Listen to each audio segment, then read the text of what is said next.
नमस्कार सर, मेरा नाम राजू है। आज का टॉपिक है ETF versus normal mutual fund. इस ETF में पैसा इन्वेस्ट करें कि म्यूचुअल फंड में करें। पहले तो ETF का मतलब समझ जाते हैं। Exchange traded fund, Bombay stock exchange, national stock exchange, कहीं ना कहीं आपको ये ट्रेड करना पड़ेगा और उसके लिए चाहिए डीमेट अकाउंट। खतरनाक वर्ड है साधारण आदमी के लिए, डीमेट अकाउंट चाहिए।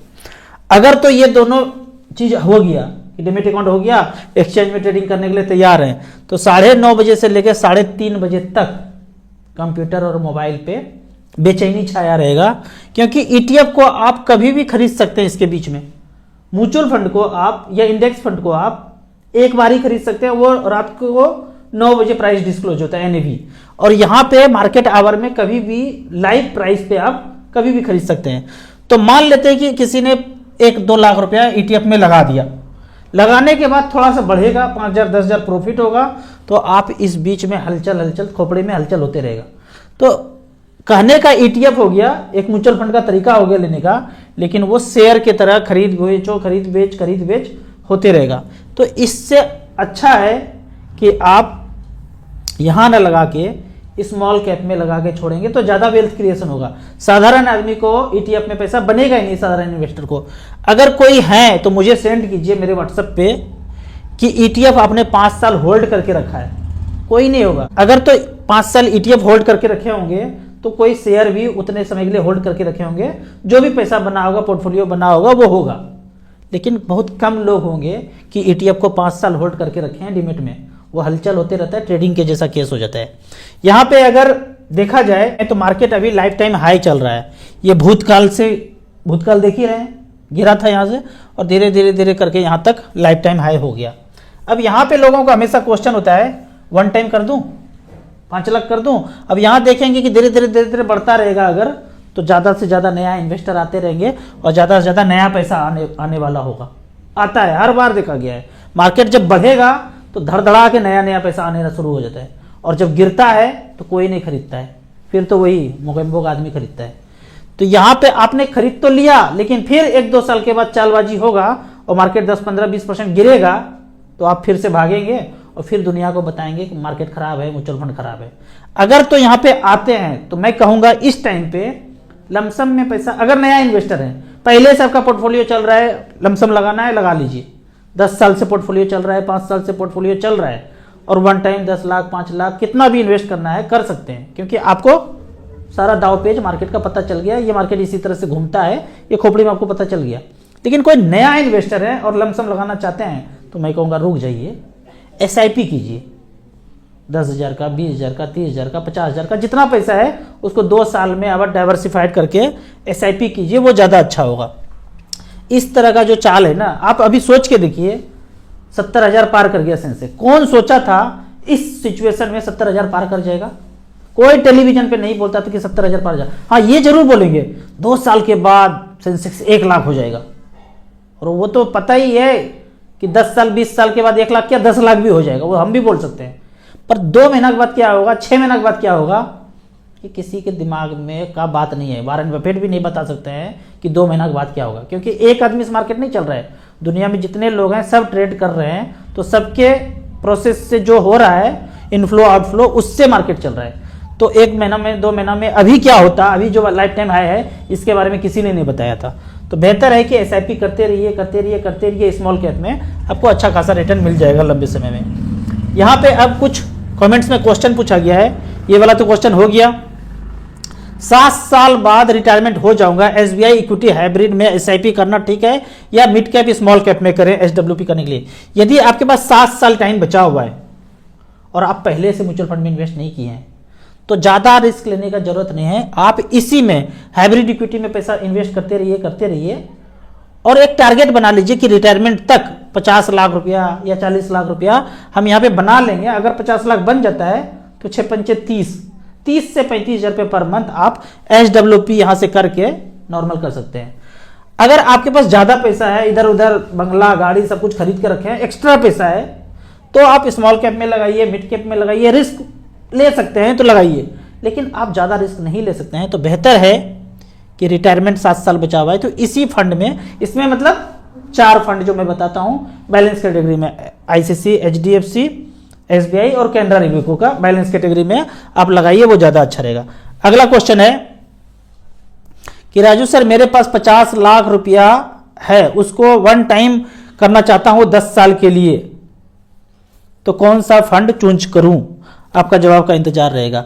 आपके पास 10 साल ही टाइम है और 50 लाख रुपया वन टाइम इन्वेस्ट करना है, तो अभी वो टाइम नहीं है कि इतना पैसा एक साथ झोंक दें। यदि आप नया इन्वेस्टर हैं, तो नया इन्वेस्टर है तो धीरे धीरे करके एसआईपी कीजिए। चाहे आप 1 लाख रुपया का एसआईपी करेंगे तो 50 महीना में जाके पैसा जाएगा, या 2 लाख का एसआईपी कर दीजिए अलग अलग जगह, मिड कैप स्मॉल कैप में, वो ज़्यादा अच्छा रहेगा। वन टाइम आप इन्वेस्ट नहीं कीजिए। यदि आप नया इन्वेस्टर हैं, एसआईपी के थ्रू चलाइए, वो ज़्यादा अच्छा रहेगा। टैक्स सेवर फंड के बारे में सजेशन चाहिए। अगर टैक्स सेवर का बात करें तो फिर से वही बैंक वाला टैक्स सेवर ले लीजिए, एसबीआई, आईसीसी, एचडीएफसी। अगर 1.5 लाख रुपया करना है, बराबर बराबर 50-50 लाख रुपया तीनों के टैक्स सेवर में आप कर सकते हैं। बैंक म्यूचुअल फंड को आप क्यों बेटर बोलते हैं, इसके लिए प्लीज रिप्लाई करें एचडब्ल्यूपी करने के लिए। मैं इसलिए बोलता हूं कि एईएम ज्यादा है, और बैंक वाला म्यूचुअल फंड एएमसी को बोलता हूं, जो बैंक वाला एएमसी है उसी में साधारण इन्वेस्टर को पैसा इन्वेस्ट करना चाहिए। क्यों? बैंक का जो कोर मेंबर टीम है और म्यूचुअल फंड का जो कोर मेंबर टीम है, ऊपर में जाके एक ही पर्सन हो जाता है, की पर्सन। इनके भी fund manager bank mutual fund के और बैंक के जो कोर मेंबर होंगे, अगर किसी को पैसा लगाना है, मान लीजिए 20,000 करोड़ इनके पास भी है, बैंक के पास भी है, और 20,000 करोड़ म्यूचुअल फंड के पास भी है, तो दोनों का रिसर्च टीम एक ही होगा। ऐसा कोई कंपनी खराब चल रहा हो, कुछ न्यूज आ रहा है, तो ये नहीं कि बैंक उसमें लगा दे और म्यूचुअल फंड ना लगाए। जो भी रिसर्च होगा दोनों मिलके एक ही होगा। इसलिए मैं बोलता हूं बैंक का बड़ा प्लेटफॉर्म है, तो म्यूचुअल फंड भी आप बैंक रिलेटेड म्यूचुअल फंड लेंगे तो ज्यादा अच्छा रहेगा। यहां पे देखते हैं, why some fund house do not allow one time in small cap. ये क्वेश्चन है कि स्मॉल कैप में वन टाइम क्यों नहीं अलाउ करते हैं। इस क्वेश्चन का मुझे एक ही चालबाजी समझ में आता है, जिसका एईएम ज्यादा हो जाता है उसमें एक्सपेंस फिर कम हो जाता है, तो उसमें अगर बंद करते हैं तो कोई दूसरा फंड तो खरीदेंगे आप, उसमें एक्सपेंस ज्यादा होगा। मुझे कभी नहीं समझ में आता है ओवरलैप हो गया या फंड का साइज ज्यादा हो गया। अरे कभी 5,000 करोड़ था, अब तो 50,000 करोड़, 60,000 करोड़, 70,000 करोड़ का ईएम हो गया है। ये लॉजिक समझ में नहीं आता है कि पैसा ज्यादा होगा तो मैनेज करना आसान नहीं है। ये लॉजिक मुझे बिल्कुल समझ में नहीं आता है। एक ही बात समझ में आता है कि ईएम ज्यादा हो गया तो एक्सपेंस कम हो जाता है, और वो फंड मैनेजर चाहता है, एएमसी चाहता है कि ज्यादा जिसमें चार्जेज है वो फंड ज्यादा बिके तो पैसा ज्यादा आएगा। तो उसका तोड़ ये है कि मैक्सिमम आप एसटीपी या एसआईपी अमाउंट कीजिए, या फिर उसी कैटेगरी का स्मॉल कैप दूसरा भी है तो उसमें आप वन टाइम कीजिए। अगला क्वेश्चन है एचडीएफसी बैलेंस एडवांटेज के बारे में बताइए। यह क्वेश्चन काफी दिनों से पूछा गया है। एचडीएफसी बैलेंस एडवांटेज, यहां पे 2 तरह का कैटेगरी है। मैं अगर बैलेंस कैटेगरी का बात करूं तो कहने का ये बैलेंस है, अभी आगे देखते हैं क्या नाटक चल रहा है।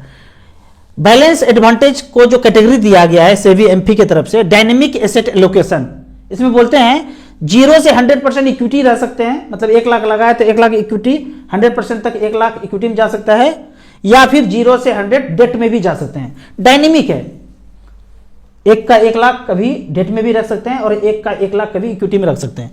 लेकिन जो बैलेंस कैटेगरी मैं बताता हूं, हाइब्रिड एग्रेसिव वाला, 4 बैंक वाला बोलता हूं, बैलेंस फंड पेंशन के लिए ले लीजिए, उसको बोलते हैं एग्रेसिव हाइब्रिड इक्विटी। इसका क्या बोलते हैं एलोकेशन, 65 से 80%, मतलब इक्विटी में 65 से कम नहीं जा सकते हैं और 80% से ज्यादा नहीं जा सकते हैं। तो एक्सपोजर मैक्सिमम 80% तक इक्विटी में रख सकते हैं। यहां पे एक्सपोजर 100% तक चले जाएंगे, मतलब इक्विटी में सारा पैसा लगा दिया, रिटायरमेंट वाले आदमी का पैसा आपने लमसम में 50 लाख 1 करोड़ लगा दिया और चाहते थे कि आप थोड़ा सा सेफ्टी, नाम से देखिए क्या बोलता है बैलेंस एडवांटेज। आपको क्या लग रहा है साधारण इन्वेस्टर को, मुझे क्या समझ में आएगा, बैलेंस है भाई, थोड़ा सा इक्विटी में होगा, थोड़ा सा डेट में होगा, लेकिन यहां तो खेल अलग है, 100% तक इक्विटी में जा सकते हैं। यहां पे देख लेते हैं उदाहरण के तौर पे, यहां पे फंड देखते हैं एचडीएफसी बैलेंस एडवांटेज, यहां पे देखते हैं एचडीएफसी बैलेंस एडवांटेज। तो यहां जब इसको देखते हैं एचडीएफसी बैलेंस एडवांटेज, तो इसका एलोकेशन देखते हैं। लास्ट में एलोकेशन देखेंगे तो दिमाग झन्ना जाएगा। दिमाग क्या झन्नाएगा, यहां पे देखते हैं, यहां पे क्या लिखा हुआ है, 98% इंडियन इक्विटीज में, 100 ही मान लो, 2% ही तो कम हुआ, 98% तक इक्विटी में है। लेकिन दूसरे कैटेगरी में अगर देखते हैं, यहाँ पे सेबी एमपी का कैटेगराइजेशन देखेंगे तो यहाँ क्या लिखा हुआ है, जो बैलेंस फंड मैं लेने बोलता हूँ पेंशन के लिए वो है एग्रेसिव हाइब्रिड 65 से 80%। लेकिन जो अभी एचडीएफसी बैलेंस एडवांटेज का बात करते हैं वो है डायनेमिक एसेट एलोकेशन। यहाँ क्या बोलते हैं, ये 0 से 100% इक्विटी में रख सकते हैं। यदि 100% इक्विटी में ही जाना है, सारा एक्सपोजर इक्विटी मार्केट में ही देना है, तो बेहतर है कि स्मॉल कैप में लगा देंगे। और 0 से 100 डेट में जा सकते हैं। तो अभी जो एक फंड दिखता है कि आप कहते हैं कि ये फंड काफी अच्छा किया है, तो इसमें हम सारा पैसा लगा दें, और उस फंड का नाम है एचडीएफसी बैलेंस एडवांटेज। इसका मतलब है कि इसने आपका सारा का सारा पैसा इक्विटी में लगा दिया है, इसलिए आपको 16.88% का रिटर्न दिखा रहा है पिछले 10 ईयर्स में। लेकिन दूसरा देखेंगे अगर आईसीसी प्रूडेंशियल बैलेंस एडवांटेज, इसने ऐसा खतरनाक खेल नहीं खेला है, रिटर्न है यहाँ पे। क्यों है, जब आप इसको टच करेंगे तो इसका एलोकेशन आ जाएगा कि इसने आपके पैसे को कितना एक्सपोजर इक्विटी में दिया और कितना डेट में दिया। जब रिटायरमेंट हो जाता है, बड़ा पैसा है, जीवन यापन के लिए पैसे चाहिए, तो आपको थोड़ा सा सेफ्टी लेना पड़ेगा। और ये एएमसी को भी देखना चाहिए, फंड मैनेजर को भी देखना चाहिए कि आपने नाम बोला है बैलेंस एडवांटेज, बैलेंस वर्ड दिया है और सारा का सारा पैसा इक्विटी में दिया है। एमपी सेबी को जरूर नोमेनक्लेचर में चेंज करना चाहिए। एचडीएफसी बैलेंस एडवांटेज नाम ना होके एचडीएफसी डायनेमिक एसेट एलोकेशन होना चाहिए। नाम पे बहुत काम हुआ, पर एक फंड में ये फंसता हुआ नजर आ रहा है कि बैलेंस मतलब इन्वेस्टर को समझ में आ रहा है कि इक्विटी में भी है, डेट में भी है, पर यहां तो डेट में है ही नहीं, 98% इक्विटी में है। तो बेहतर है इसका नाम चेंज होना चाहिए, एचडीएफसी बैलेंस एडवांटेज को छोड़ करके नाम इसका होना चाहिए एचडीएफसी डायनेमिक एसेट एलोकेशन।